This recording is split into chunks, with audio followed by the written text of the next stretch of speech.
नमस्कार दर्शकों, साहित्य सृजन के आज के इस कार्यक्रम में हमारे अतिथि हैं पद्मश्री हरमहेंद्र सिंह बेदी, जो सेंट्रल यूनिवर्सिटी हिमाचल में वाइस चांसलर हैं और संप्रति एक साहित्यकार हैं, ऐसे साहित्यकार जिन पर उत्तर भारत गर्व कर सकता है। पंजाब और विशेषकर अमृतसर से संबंध रखने की वजह से और एक साहित्यकार के रूप में उन्होंने जो हिंदी साहित्य को अवदान दिया है, उसी के बारे में आज उनसे गुफ्तगू होगी। सर, आपका स्वागत है स्टूडियो में। मैं पहला प्रश्न जो आपसे सर पूछना चाहता हूँ, थोड़ा आपसे जानना चाहता हूँ, वो ये कि हिंदी पठन पाठन और हिंदी लेखन की ओर आपकी रुचि कैसे हुई? देखिए, हिंदी बहुत बड़ी भाषा है। मेरा सौभाग्य है कि बचपन से ही मैं हिंदी साहित्य के साथ, भाषा के साथ जुड़ाव रहा। मेरे पिताजी रेलवे में स्टेशन मास्टर थे, पर वो भारतीय भाषाओं के बहुत बड़े ज्ञाता थे। मैंने जब हिंदी के प्रति अपनी रुचि दिखलाई तो उन्होंने मुझे बहुत प्रोत्साहन दिया और यही कारण है कि मैं बचपन से लेकर आज तक देश की एक बहुत बड़ी भाषा, एशिया के देशों की एक ऐसी भाषा जो आज पूरे विश्व में सम्मान के साथ बोली जाती है, इस भाषा के साथ मैं जुड़ा। मैंने चिंतन मनन किया और यही कारण है कि हिंदी के कारण मेरी एक पहचान बनी। हिंदी के कारण आपकी पहचान बनी और हिंदी को भी पंजाब के सौजन्य से क्या क्या मिला, उसको उद्घाटित करने में आपकी महती भूमिका रही है। इस पर हम विस्तार से चर्चा करेंगे। रमेश कुंतल मेघ का सानिध्य, इसका जिक्र करना दर्शकों यहाँ पर बहुत ज़रूरी है।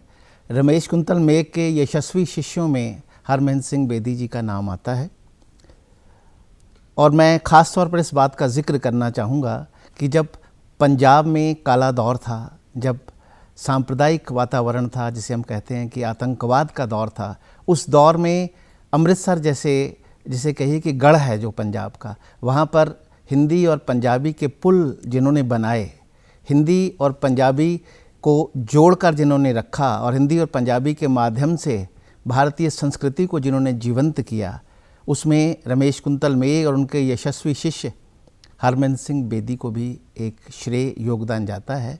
हरमहेंद्र सिंह बेदी जी, ये मैं आपसे पूछना चाहूँगा, रमेश कुंतल मेघ का आपके जीवन, आपके लेखन और आपके साहित्य पर क्या प्रभाव पड़ा? देखिए, डॉक्टर मेघ बहुत बड़े चिंतक, आलोचक, दार्शनिक और आधुनिक हिंदी साहित्य को उनकी बहुत बड़ी देन है। ये मेरा सौभाग्य था कि मुझे गुरु नानक देव यूनिवर्सिटी में एमए, पीएचडी और बाद में डॉक्टर मेघ के साथ बतौर अध्यापक काम करने का मौका मिला।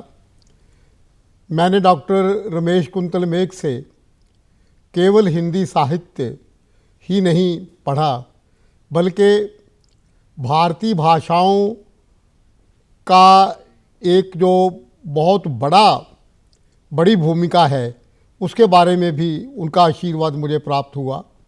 खास करके वो हमेशा उन्होंने एक चिंतन पर बल दिया कि मातृभाषा पंजाबी और राष्ट्रभाषा हिंदी, इन दोनों के बीच एक ऐसा पुल हमें बनाना चाहिए ताकि पंजाब में जो साहित्य पंजाबी और हिंदी में लिखा जा रहा है, उसकी असली पहचान भारत के सामने रखी जाए। डॉक्टर मेघ बहुत बड़ी कड़ी थे हिंदी और पंजाबी के बीच। मुझे याद आता है ये कितना बड़ा एक इतिहास उन्होंने रचा कि हिंदी लेखक और आलोचक होने के नाते वह 2 वर्ष केंद्रीय पंजाबी लेखक सभा के अध्यक्ष रहे। पंजाबी साहित्यकारों के साथ उनका बहुत जुड़ाव था। वाह।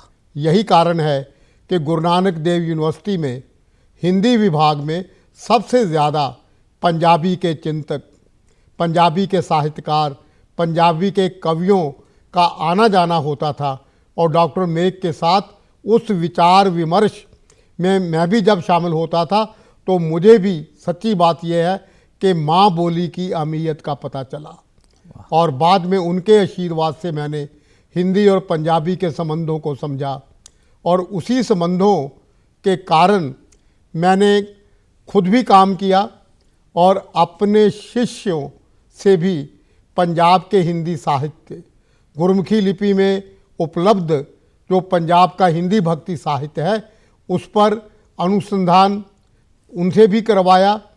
और मुझे बड़ा आज इस तथ्य को रेखांकित करते हुए सुख मिलता है कि मैंने गुरु नानक देव यूनिवर्सिटी में डॉक्टर रमेश कुंतल मेघ के निर्देशन में उस विचार को हम आगे लाए जो विचार राष्ट्रीय अखंडता का विचार था कि भारतीय भाषाओं के माध्यम से पंजाब को, राष्ट्र को और एशिया के देशों को समझा जा सकता है।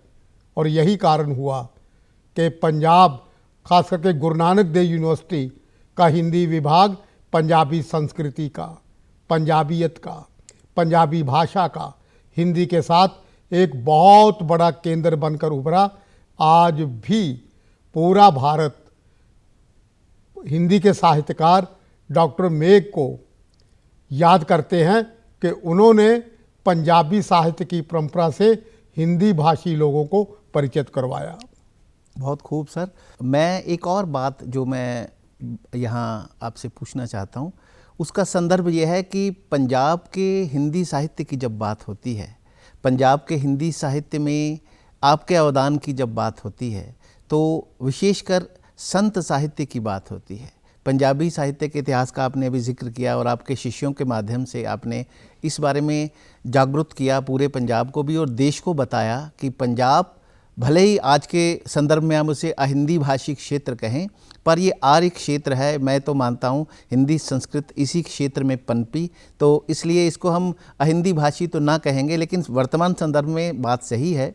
लेकिन जो पुल आपके गुरु रमेश कुंतल मेघ संयोग से जो मेरे भी गुरु हैं और आपने और आपके शिष्यों ने जो एक पुल बनाए और एक संत काव्य की परंपरा और भारतीय संस्कृति के संदर्भ में जो हिंदी साहित्य को देखने और ख़ासकर पंजाब के एक कहिए कि एक आलोक के माध्यम से देश भर को इस बारे में एक नई सोच, एक नई समझ देने की आपने जो कार्यशैली अपनाई, उसमें आपने विशेष रूप से क्या क्या आपने प्रयास किए उसके बारे में हम जानना चाहेंगे। डॉक्टर साहब, थोड़ा सा मैं पीछे जाना चाहूँगा। पंचनद, सप सिंधु और पंजाब की भूमि पर दुनिया का सबसे पुरातन ग्रंथ ऋग्वेद रचा गया। जी।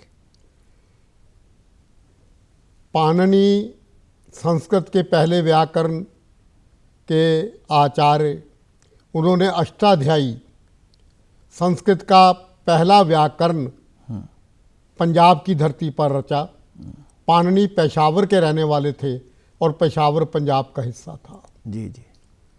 कभी पंजाब की हवाओं में श्रीमद् भगवत गीता के श्लोक गूंजे थे।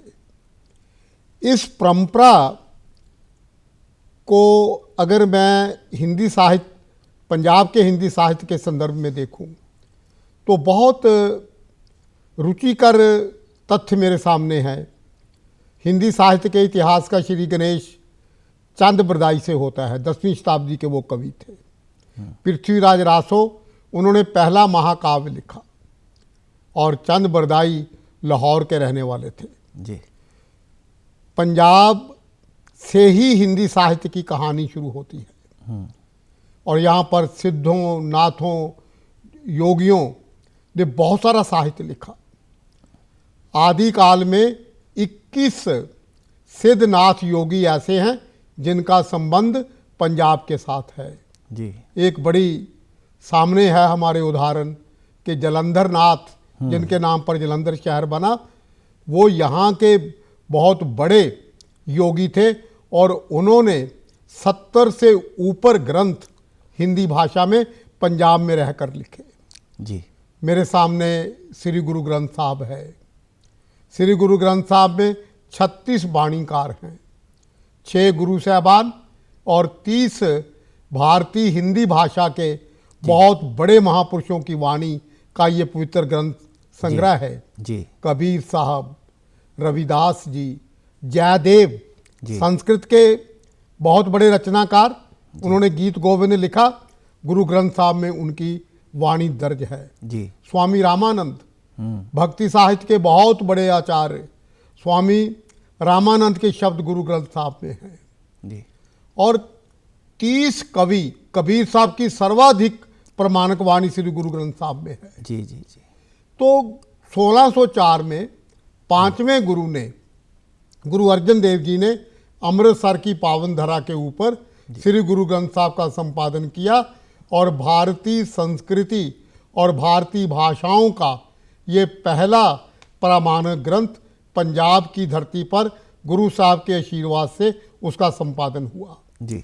बहुत बड़ी परंपरा गुरु ग्रंथ साहब के साथ शुरू होती है। यहाँ पर गुरु ग्रंथ साहब के संपादन के बाद निर्मल संतों ने, जी। उदासी संतों ने, सेवापंथी संतों ने गुरबाणी की कई व्याख्या प्रणालियाँ हिंदी साहित्य को दी। और सबसे बड़ा संदर्भ आप देखिए, गुरु गोविंद सिंह जी हिंदी के बहुत बड़े गुरु रचनाकार थे। जी। जी। उन्होंने, उनकी मैं सिर्फ वाणियों के नाम गिनवाता हूँ। बचित्र नाटक, ये पहली आत्मकथा है हिंदी की जो गुरु गोविंद सिंह जी ने ब्रज भाषा में लिखी। जी। और उसके साथ साथ उन्होंने रामावतार, कृष्णावतार, चंडी चरित्र, उक्ति विलास, स्वये मुख पातशाही 10वीं के जैसी अनुपम रचनाएं हिंदी को दी। जी। डॉक्टर साहब, एक संदर्भ और बड़ा महत्वपूर्ण है। जी। गुरु गोविंद सिंह जी का एक विद्या दरबार था। जी। आनंदपुर साहब और पौंटा साहब में 52 कवि थे गुरु गोविंद सिंह के उस विद्या दरबार में। वाह। और उन 52 कवियों ने काम क्या किया, पूरे महाभारत के 18 पर्वों का अनुवाद किया हिंदी में। वाह। 50 उपनिषदों का अनुवाद किया हिंदी में। चाणक्य नीति का हिंदी में अनुवाद हुआ। श्रीमद् भगवद गीता का 9 बार हिंदी में अनुवाद हुआ। जी। ये सारा काम पंजाब की पवित्र भूमि पर हुआ। मैंने अपने अनुसंधान के दौरान इन तथ्यों को उभारा। जी। जी। कि पंजाब का मध्यकाल, पंजाब का उत्तर मध्यकाल एक बहुत बड़ी भक्ति काव्य की, एक बहुत बड़ी मध्ययुगीन साहित्य की निधि पंजाब की धरती पर हमें प्राप्त होती है। और इन प्रयत्नों से मुझे कई बार लोग कहते हैं, और मुझे भी थोड़ा बहुत एहसास होता है कि पंजाब के हिंदी साहित्य की एक राष्ट्रीय पहचान बनी।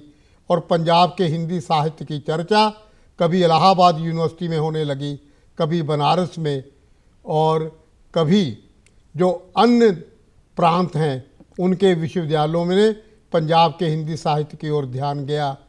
ये सब कुछ जो आपने शुरू में कहा कि डॉक्टर रमेश कुंतल मेघ ने ये लगन लगाई थी, और उस लगन के बड़े अच्छे परिणाम निकले।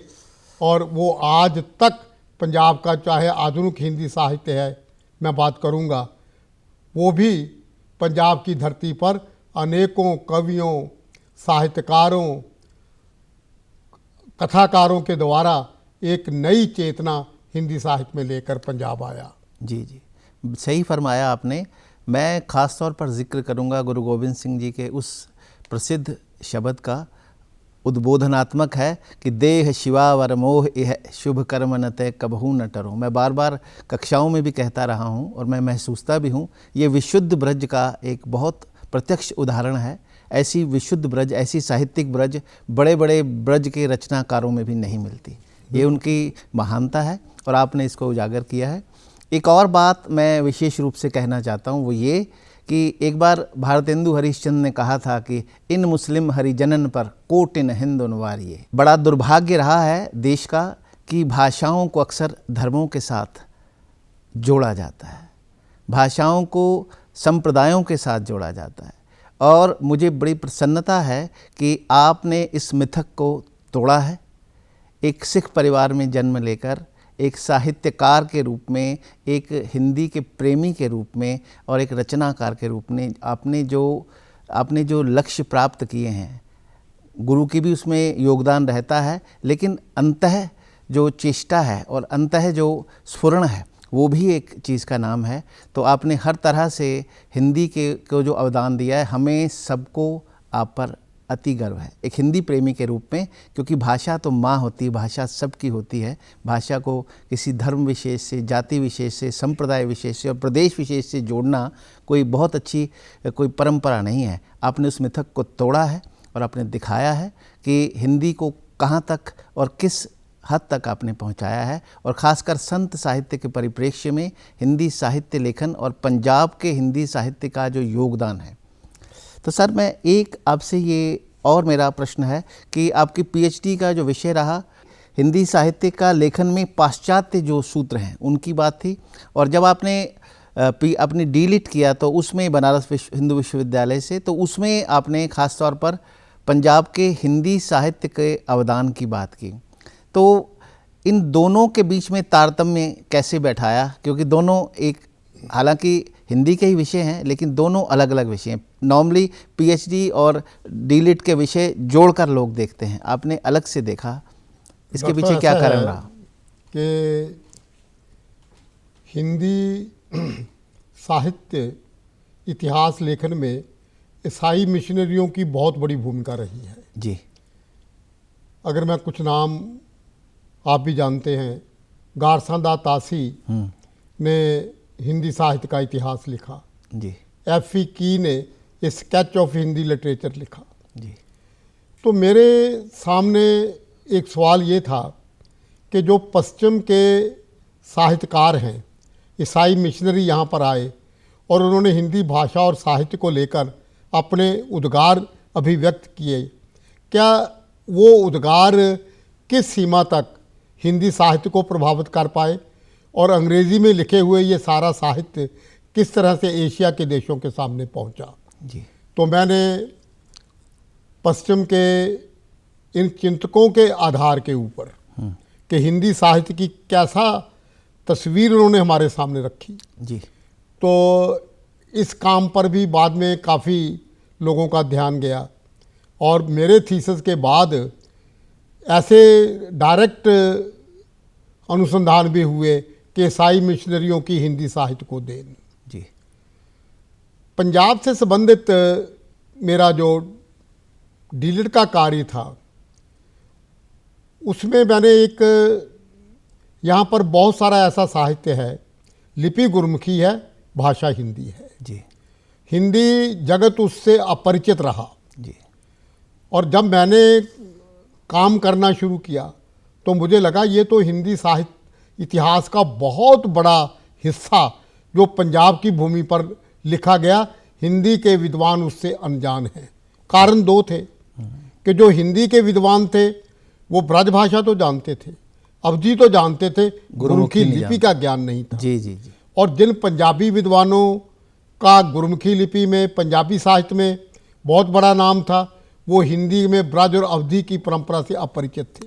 बिल्कुल सही। तो मैंने 1604 में गुरु ग्रंथ साहब का संपादन होता है जी। और 1708 को गुरु गोविंद सिंह जी ज्योति जोत समाते हैं जी। इसके बीच जो एक 100 साल 90 वर्षों का जो समय है, इसके बीच कैसा साहित्य पंजाब में रचा गया, राम काव्य, कृष्ण काव्य, सूफी काव्य और गुरु गोविंद सिंह का विद्या दरबार। तो आप, अगर मैं छोटा सी बात करूं कि जितने हमारे निर्मल संत थे उन्होंने वेदांत के साथ जोड़कर पंजाब के संत साहित्य की व्याख्या की। जी जी जी। उदासी संतों ने पुराणों के साथ गुरबाणी को जोड़कर व्याख्या की और सेवा पंथियों ने हमारे उपनिषदों के साथ जोड़कर गुरबाणी की व्याख्या की। जी। ये तीन बहुत बड़ी धाराएं थी। तो मैंने अपने डीलिट के शोध कार्य में इन तीनों धाराओं का अध्ययन किया और लगभग 60 से ऊपर गुरुमुखी लिपि में उपलब्ध हिंदी पांडुलिपियों से हिंदी जगत को परिचय करवाया। जी। और आज मुझे खुशी है कि हिंदी साहित्य का जो बृहत इतिहास 16 खंडों में काशी नागरी प्रचारणी सभा ने लिखा, उसमें एक खंड, पूरे का पूरा खंड पंजाब की अलग अलग धाराओं के ऊपर विस्तार से उसमें दर्ज किया गया और पूरा हिंदी जगत गुरुमुखी लिपि में उपलब्ध जो हिंदी साहित्य का इतना बड़ा खजाना है उससे परिचित हुआ। और ये हिंदी भाषा के साथ जुड़कर मैंने भी कुछ पंजाब के साहित्य को समझा और कुछ भारतीय साहित्य में उस योगदान को मैंने रेखांकित किया। एक और डॉक्टर साहब मेरे मन में उत्कंठा हुई आपसे पूछने की, तो आपने गुरुबाणी को विशेष रूप से हिंदी साहित्य और हिंदी साहित्य प्रेमियों से जोड़ा। जैसा आपने कहा कि लिपि से और गुरुमुखी के जानकारी ना होने की वजह से नहीं जुड़ पाए, तो एक ये खास बात जो मेरे दिलो दिमाग में बार बार उभरती है वो ये है कि गुरु ग्रंथ साहब को मैंने भी जो आपकी रचनाएं कुछ पढ़ी हैं और अपने गुरु जी के मुखारविंद से भी सुना कई बार कि आपने जितनी भी गुरु ग्रंथ साहब के संदर्भ में या गुरु गोबिंद सिंह के संदर्भ में या गुरु नानक देव जी के बारे में जो भी उनके संदर्भ में आपने हिंदी साहित्य के बारे में लिखा, उसमें आपने भारतीय संस्कृति और भारतीय अस्मिता को जोड़ा है। ये मैं सुनता हूँ, पढ़ता हूँ, तो इसके बारे में थोड़ा विस्तार से बताइए। देखिए कि गुरु साहबान बहुत बड़े चिंतक थे जी। गुरु नानक देव जी का अगर हम वाणी का अध्ययन देखें तो एक छोटा सा मैं विचार आपके सामने रखता हूँ जी। कि जब बाबर ने भारत के ऊपर आक्रमण किया जी जी तो गुरु नानक देव जी ने शब्दों की रचना की जी। वो बड़ा लोकप्रिय शब्द है, पाप दी जंज लै काबल ताया जोरी मंगे दान वे लालू जी। या वो बार बार कहते हैं कि हिंदुस्तान डराया। अब मैं एक सवाल बड़ा दिलचस्प है, गुरु नानक देव जी ने ये नहीं कहा कि बाबर के आक्रमणकारियों ने पंजाब को डराया या उन्होंने उस इलाके के ऊपर, वो कहते हैं हिंदुस्तान डराया। अब हिंदुस्तान शब्द का देखिए संस्कृत में भारत शब्द है जी, पर अपनी बोलचाल की भाषा में पहली बार गुरु नानक देव अपनी वाणी में हिंदुस्तान शब्द का उपयोग करते हैं राष्ट्रीय संदर्भ में। राष्ट्रीय संदर्भ में इसलिए गुरु नानक की जो राष्ट्रीय चेतना है जी वो बड़ी महत्वपूर्ण है जी। और पूरे हिंदी साहित्य में एक नई चेतना उसे मिलती है। मैं एक छोटी सी उदाहरण देता हूँ। आचार्य रामचंद्र शुक्ल अपने हिंदी साहित्य के इतिहास में लिखते हैं कि अगर निर्गुण और सगुण के बीच कोई निर्णय वाली वाणी हमें मिलती है तो वो बाबे नानक की वाणी है। बिल्कुल सही। तो ऐसा बहुत कुछ ऐसा राष्ट्रीय संदर्भ में, भारतीय संस्कृति के संदर्भ में हम अगर पूरे गुरु ग्रंथ साहब का अध्ययन करें तो चाहे गुरु तेग बहादुर की वाणी देखिए, शुद्ध ब्रज भाषा की वाणी जी है। जी जी जी और गुरु तेग बहादुर साहब की वाणी में जितने संदर्भ हैं जी वो हमारे भारतीय संस्कृति के संदर्भ हैं। जी जी गुरु नानक वाणी में भी वो संदर्भ हमें मिलते हैं। तो पूरा भारतीय संस्कृति का एक नई व्याख्या जो है जी वो हमें गुरु साहबान की वाणी में मिलती है। और मुझे बार बार ये चीज़ खींचती रही कि ये जो हमारा पूरा का पूरा भारतीय संस्कृति का, भारतीय भाषाओं का, भारतीय संगीत का जो एक इतिहास है, मध्यकाल में उसका नया और मौलिक स्वरूप गुरबाणी के माध्यम से हमें प्राप्त होता है। जी जी जी। दर्शकों, मैं ये कहना चाहता हूँ कि ऐसे साहित्यकार पुरस्कार, सम्मान, सेवा में जुटे रहते हैं और पुरस्कार सम्मान चलकर आप तक आते हैं। फिर भले ही साहित्य शिरोमणि सम्मान हो पंजाब ने जो आपको दिया, या राष्ट्रपति सम्मान हो हिंदी सेवी के रूप में, और सबसे ऊपर पद्मश्री का एक सम्मान जो आपको मिला, वो आपको नहीं दरअसल समूचे हिंदी साहित्य को मिला है। खासकर इस अंचल के साहित्यकारों का सबका सम्मान है आपके माध्यम से। और आप यशस्वी गुरु के यशस्वी शिष्य हैं और आप बने रहें। और इस वक्त जैसे मैंने पहले बताया कि हिमाचल प्रदेश केंद्रीय जो विश्वविद्यालय है उसके उपकुलपति के रूप में आप सुशोभित हैं। खाली इतना ही नहीं, अभी भी साहित्य सेवा में लगे हुए हैं। पंजाब के हिंदी साहित्य को अलग अलग खंडों में प्रस्तुत करने और आने वाली पीढ़ियों के लिए उसको तैयार करने में जुटे हैं। और आप बने रहें, आपका साहित्य बना रहे और हिंदी साहित्य को आपकी अभी भी बहुत आवश्यकता है। हम आपके उज्जवल भविष्य की कामना करते हैं। आपका स्टूडियो में आने के लिए बहुत बहुत आभार। बहुत धन्यवाद। आभार। नमस्कार।